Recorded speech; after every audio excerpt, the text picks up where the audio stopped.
आज का हमारा टॉपिक है व्हीटस्टोन ब्रिज। व्हीटस्टोन ब्रिज क्या होता है, किस काम आता है, आइए जानते हैं। व्हीटस्टोन ब्रिज की मदद से हम तुल्य प्रतिरोध तथा अज्ञात प्रतिरोध का मान ज्ञात करते हैं। व्हीटस्टोन ब्रिज में 5 प्रतिरोध लगे होते हैं, R1, R2, R3, R4 और R5। जो रेजिस्टेंस R5 होता है, जो पॉइंट A और पॉइंट B के बीच लगा हुआ है, इसमें हम एक गैल्वेनोमीटर लगाते हैं धारा मापने। आइए जानते हैं इस सर्किट में धारा का बंटवारा किस तरह से हो रहा है। जब हम इसमें V वोल्ट की बैटरी लगाते हैं तो इससे एक धारा I निकलती है जो पॉइंट C पे पहुंचती है। जब ये पॉइंट C पे पहुंचती है तो ये 2 भागों में विभाजित हो जाती है। जो प्रतिरोध R1 में धारा जाती है उसका नाम हमने I1 दे दिया है। जो प्रतिरोध R4 में धारा जा रही है इसका नाम हमने I2 दे दिया है। जब ये धारा I1 पॉइंट A पे पहुंचती है तो ये फिर से 2 भागों में विभाजित हो जाती है। प्रतिरोध R5 में जो धारा जा रही है इसका नाम हमने I3 दे दिया है, तथा जो प्रतिरोध R2 में धारा जा रही है उसका नाम हमने I1 माइनस I3 दिया है। I1 माइनस I3 हमने इसलिए दिया है क्योंकि जो I1 धारा आ रही है इसी से धारा I3 जा रही है। मतलब अगर हम I1 से धारा I3 का मान घटाएंगे तो हमें R2 में जो धारा है वो हमें मिल जाएगी, इसलिए I1 minus I3। Point C से ही धारा I2 निकलती है जो R4 में जाती है। जब ये पॉइंट B पे पहुंचती है तो इसे एक धारा और मिल जाती है जो प्रतिरोध R5 से आ रही होती है। जब ये पॉइंट B पे पहुंचती है तो ये I3 प्लस I2 हो जाता है। ये I3 प्लस I2 R3 से होकर जाता है। जब ये दोनों धाराएं पॉइंट D पे पहुंचती हैं, एक धारा जो प्रतिरोध R2 से आ रही है I1 माइनस I3 तथा दूसरी धारा जो प्रतिरोध R3 से आ रही है I3 प्लस I2, जब ये पॉइंट D पे पहुंचती हैं तो किरचॉफ के करंट लॉ के अनुसार परिपथ की ओर आने वाली धाराओं का योग परिपथ से दूर जाने वाली धाराओं के योग के बराबर होता है। जो धारा पॉइंट C पे पहुंचती है वही धारा इन प्रतिरोधों से होते हुए पॉइंट D तक पहुंचती है। पॉइंट D पे जो धारा पहुंच रही है वो पहुंच रही है I1 माइनस I3 तथा I3 प्लस I2। जब हम इसको जोड़ते हैं तो माइनस I3 से प्लस I3 कट जाता है तो हमें मिलता है I1 प्लस I2।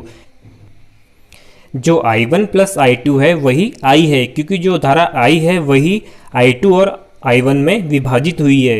यही किरचॉफ का करंट लॉ होता है। अब जानते हैं इस सर्किट के बारे में। इस सर्किट में 5 प्रतिरोध लगे हुए हैं, R1, R2, R3, R4, एक R5, और इसी में ही एक गैल्वेनोमीटर लगा हुआ है धारा नापने के लिए। जब ये सर्किट बैलेंस होता है, बैलेंस से मतलब है R1 into R3 is equal to R2 into R4, R1 into R3 is equal to R2 into R4।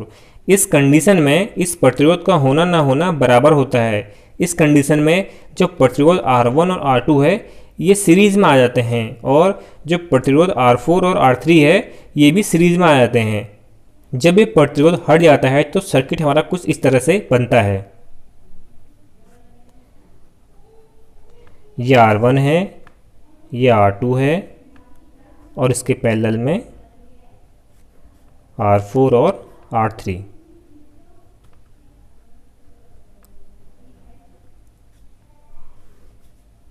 और इसमें एक बैटरी लगी होती है V वोल्ट की। अब देखिए जो प्रतिरोध R1 और R2 हैं ये सीरीज में जुड़े हुए हैं, और इसके पैरेलल में जो R4 और R3 है ये भी सीरीज में जुड़े हुए हैं। अब हमारा सर्किट कुछ इस तरह से बन जाता है। इस सर्किट को हम एक एग्जाम्पल की मदद से समझते हैं, आइए देखते हैं। ये एक व्हीटस्टोन ब्रिज है, इसमें 5 प्रतिरोध लगे हुए हैं, R1, R2, R3, R4 और R5। अब हम देखते हैं कि ये सर्किट बैलेंस है या नहीं है।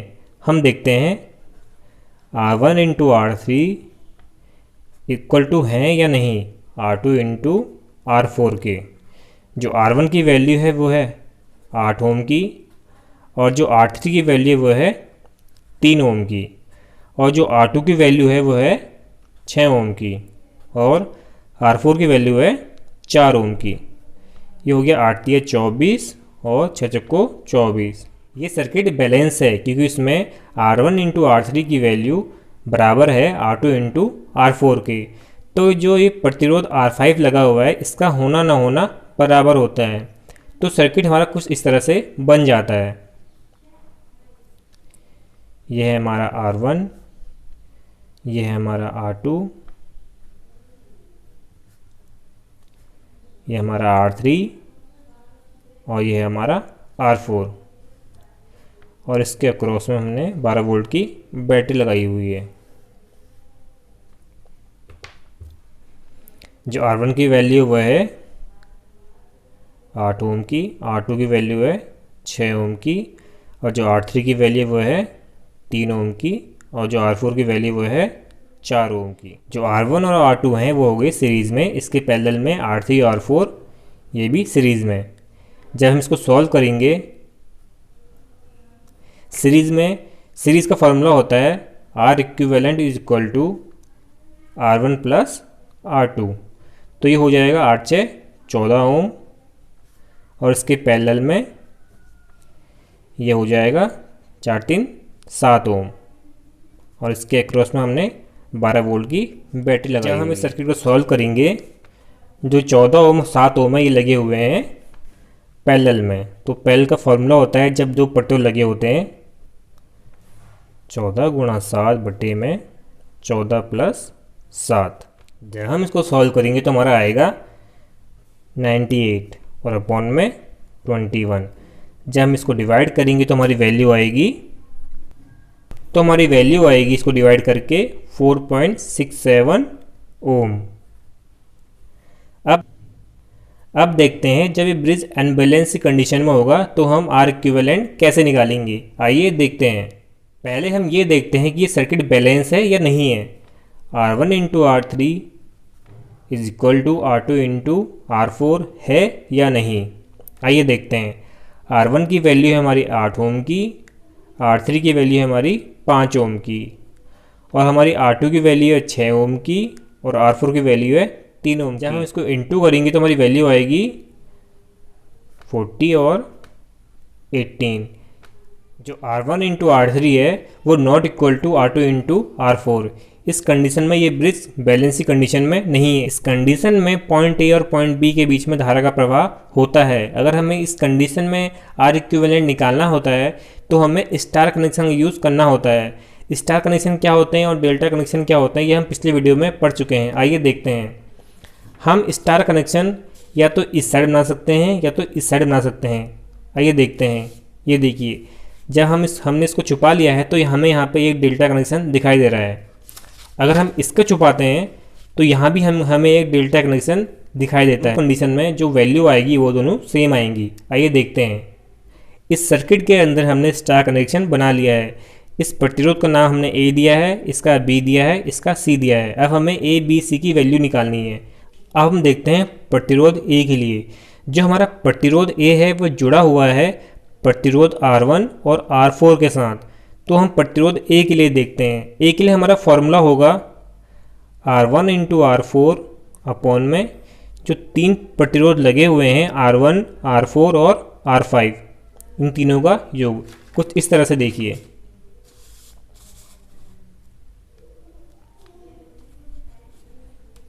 ये देखिए R1, R4 और R5 तीनों इस डेल्टा में जुड़े हुए हैं। पिछली वीडियो में हमने पढ़ा है कि डेल्टा से स्टार में चेंज कैसे करते हैं। प्रतिरोध A है, इसके लिए हमारा फॉर्मूला होगा R1 इंटू R4 अपॉन में इन तीनों प्रतिरोधों का योग, R1, R4 और R5 का योग, R1 plus R4 plus R5। जो हमारी R1 की वैल्यू है वो है 8 ओम की, और जो हमारी R4 की वैल्यू है वो है 3 ओम की बटे में तीनों का योग। R1 की जो वैल्यू है वो है 8 ओम की, और R4 की वैल्यू है 3 ओम की, और हमारी R5 की वैल्यू है 10 ओम की। अब हम देखते हैं प्रतिरोध B के लिए।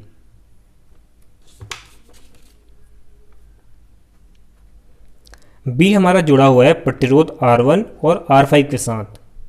तो हमारा फॉर्मूला होगा R1 इंटू R5 इसके अपॉन में इन तीनों का योग, R1, R4 और R5 का योग, 8 + 3 + 10। R1 की वैल्यू है हमारी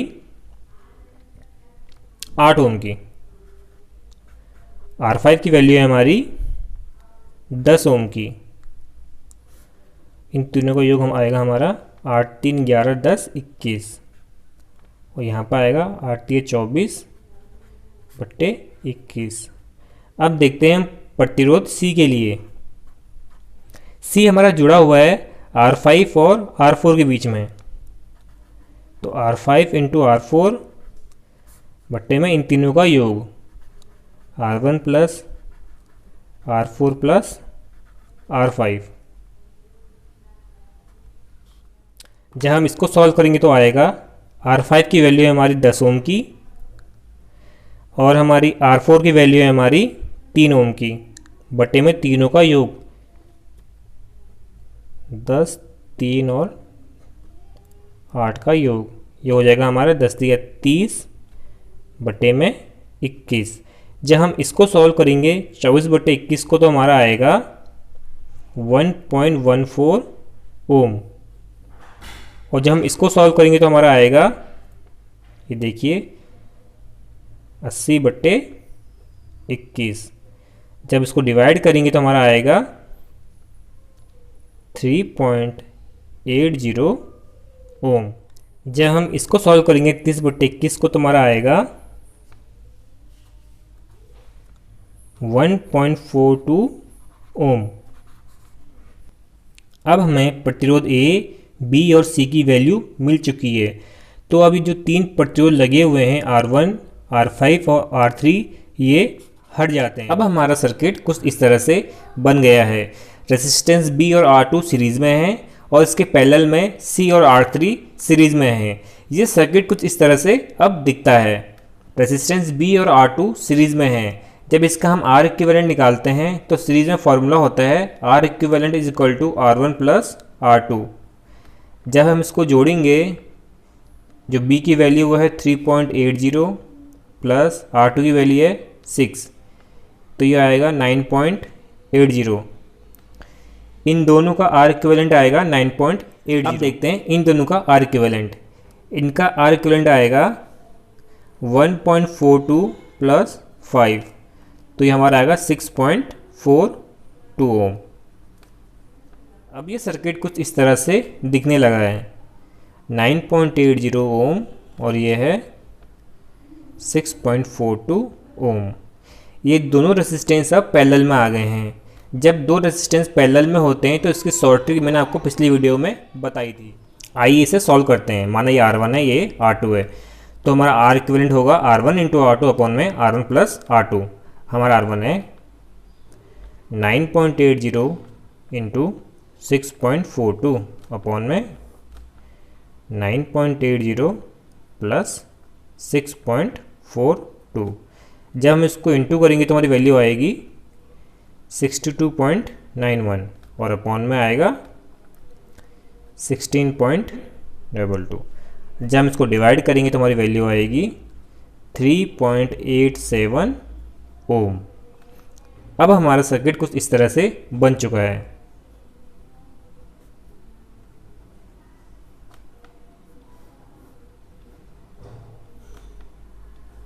ये यहाँ पे एक बैटरी लगी हुई है 20 वोल्ट की।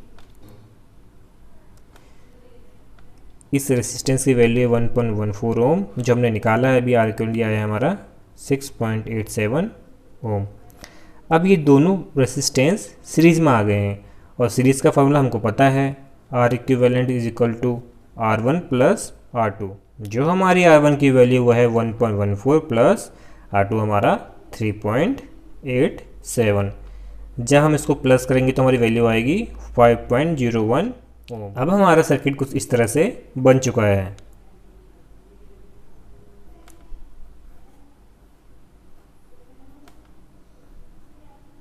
जो हमारा R इक्विवेलेंट की वैल्यू आई है वो आई है 5.01 ओम और यहाँ पे एक 20 वोल्ट की बैटरी लगी हुई है।